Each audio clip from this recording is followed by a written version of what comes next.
안녕하세요. 아산전자기계고등학교 여러분. 우리 지난 시간부터 비폭력 대화를 공부하고 있었죠?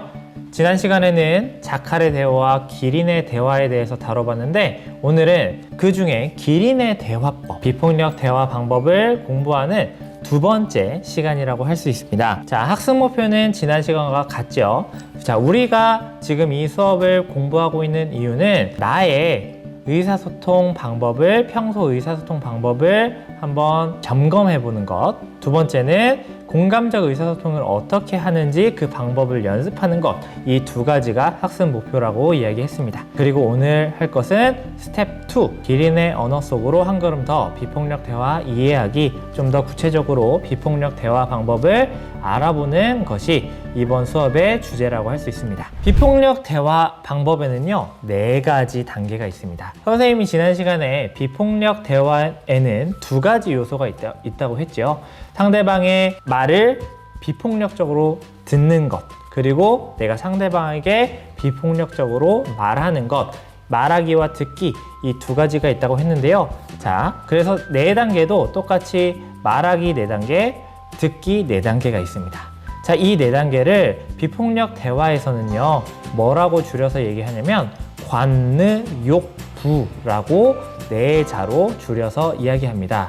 상대방에게 이야기할 때 관느욕부로 이야기하고, 상대방의 말을 들을 때 관느욕부로 말을 들어라 라고 이야기하거든요. 자, 어떻게 하는 것인지 오늘 살펴볼 건데, 오늘은 관찰과 느낌, 이 2가지만 공부해 볼 거고요. 다음 시간에 바람과 요청, 그러니까 욕구와 부탁, 이 2가지를 또 다음 시간에 공부할 겁니다. 말할 때는요, 내가 뭐를 보았을 때 관찰한 것을 그대로 이야기하고요. 나는 이런 감정을 느껴 라고 나의 느낌을 솔직하게 이야기합니다. 그리고 왜냐하면 내가 이런 감정을 받은 것은 내가 평소에 이런 것들을 중요하게 생각했기 때문이야. 나의 욕구를 이야기하고요. 그래서 너 이거 해줄 수 있겠니? 라고 상대방이 거북하지 않게 요청하고 부탁하는 이 순서로 이야기하는 것을 함께 연습해 보겠습니다. 자, 먼저 관찰입니다. 비폭력 대화를 시작하려면요, 먼저 관찰을 잘 하는 것이 참 중요한데요. 여러분들은 평소에 관찰을 잘 하고 있나요? 자, 관찰은요, 평가와 구분이 됩니다. 관찰은 있는 그대로, 사실을 그대로 이야기하는 것을 관찰이라고 합니다. 객관적으로 이야기하는 것이죠. 그런데요, 평가는요, 있는 그대로 이야기하는 것이 아니고 나의 주관적인 판단을 넣어서 이야기하는 것이거든요. 그러면 구체적인 예시를 보면서 이것이 관찰인지 평가인지 한번 구분해 보겠습니다. 자, 첫 번째 문제인데요. 미소가 의자에 앉아 교과서를 읽고 있다. 이거 관찰일까요? 평가일까요? 그렇습니다. 이것은 관찰이죠. 누가 보든 똑같이 보는 그 사실을 이야기하는 것을 관찰이라고 합니다. 그래서 이것은 누가 봐도 똑같이 볼 수 있겠죠. 그래서 관찰이고요. 자, 이거 보겠습니다. 찬호야, 넌 왜 말 안 듣고 자꾸 소리 지르니? 이거는 관찰일까요? 평가일까요? 관찰? 평가? 자, 이것은요, 평가입니다. 왜 평가일까요? 자, 어떤 말이 문제일까요?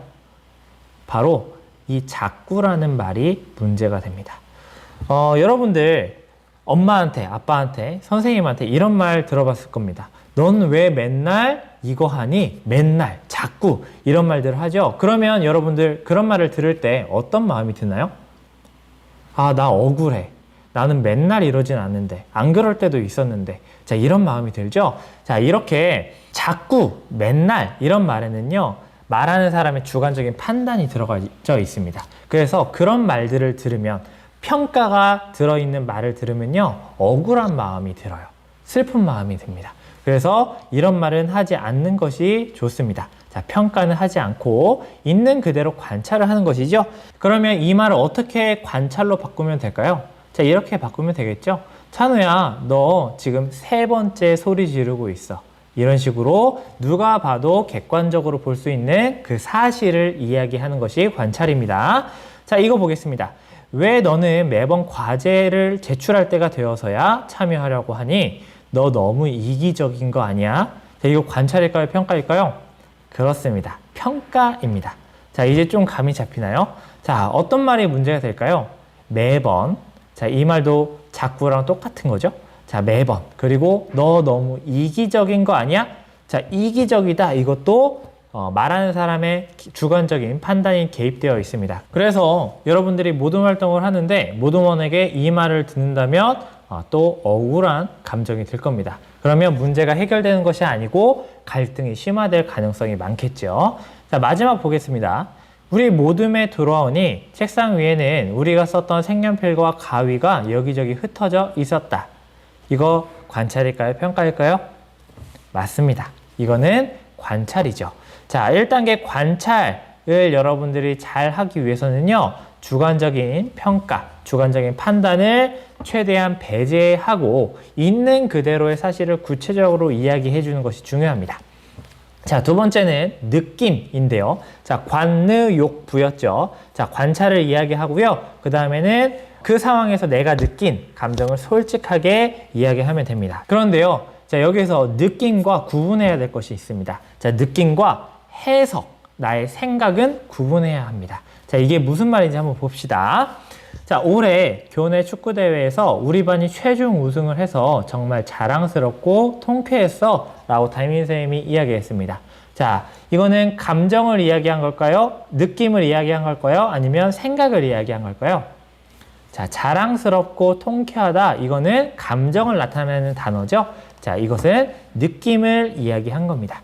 자, 그런데요, 나는 네가 이번 진행하는 우리 모든 과제에는 아무런 관심이 없는 것처럼 느껴져 라고 이야기했습니다. 자, 이거 느낌일까요? 해석일까요? 자, 느껴져 라는 말이 있으니까 느낌일까요? 자, 그렇지 않습니다. 이 말은 해석, 생각입니다. 왜냐하면 여기에 감정을 나타내는 단어가 하나라도 있나요? 없죠. 자, 어떤 감정인지 그 감정을 나타내는 단어로 이야기해야 됩니다. 아무런 관심이 없는 것처럼 느껴져. 이거는 느껴져라는 단어로 지금 포장을 하고 있는 건데요. 자, 느껴져라는 말이 있다고 해서 무조건 느낌을 나타내는 문장이 아닙니다. 자, 이건 어떻게 고쳐야 되냐면, 나는 네가 이번에 진행하는 우리 모든 과제에 참여하지 않고 있어서 슬퍼 라고 슬프다라는 감정 단어를 사용하는 겁니다. 자, 이거 보겠습니다. 비켜달라고 말했는데도 네가 계속 앉아있으니까 나는 자꾸 무시당하는 느낌이 들어. 자, 여기는 느낌을 표현하는 단어가 있나요? 자, 여기에도 없습니다. 여기도 없어요. 이것도 해석입니다. 자, 이 말은 어떻게 이야기해야 하냐면, 내가 비켜달라고 3번 이야기했는데 네가 계속 앉아있으니까 나는 속상해, 나는 섭섭해 라고 감정을 나타내는 단어를 사용해야지 느낌을 이야기하는 거라고 할 수 있습니다. 이렇게 생각을 이야기하면요, 아까처럼 억울한 감정이 들고요, 도대체 나한테 왜 그러지? 이런 오해가 생깁니다. 자, 이런 오해나 억울함이 없기 위해서는요, 느낌을 솔직하게 이야기하는 겁니다. 자, 마지막 보겠습니다. 학급 회의할 때 자기 의견을 말하는 친구가 없는 상황에서 회의를 진행하는 학급 회장이 안쓰러워. 자, 여기 느낌을, 감정을 표현하는 단어가 있나요? 있습니다. 자, 안쓰러워 라는 단어가 바로 그거죠. 자, 이것은 느낌을 표현하는 말이라고 할 수 있습니다. 자, 여러분들 느낌과 해석 잘 구분할 수 있겠나요? 2단계 느낌에서는요, 외부 혹은 내부 자극에 대한 내 몸과 마음의 반응을 잘 살펴봐야 합니다.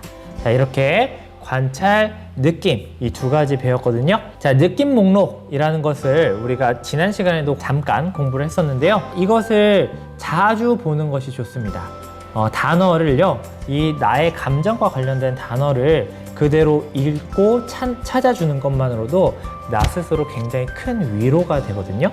그래서 여러분들 이 느낌 목록을 자주 보면서, 아, 내가 지금 어떤 느낌이지? 내 지금 기분은 어떻지? 라고 한번 찾아보세요. 그럼 여러분들 비폭력 대화를 할 수 있는 능력이 점점점 쑥쑥 늘어날 것입니다. 자, 두 번째 수업의 과제는요, 선생님이 10가지의 예문을 넣어놨습니다. 그 예문을 보고요, 여러분들이 이것이 관찰인지 평가인지 느낌인지 해석인지를 구분해 보면 되겠습니다. 선생님이 구글 클래스룸에 구글 설문지 퀴즈로 이렇게 문제를 내놨거든요. 문제 한번 직접 풀어보면서 관찰과 평가 그리고 느낌과 생각의 차이를 한번 느껴보는 시간을 가졌으면 좋겠습니다. 오늘 수업도 열심히 들어줘서 고맙습니다. 안녕.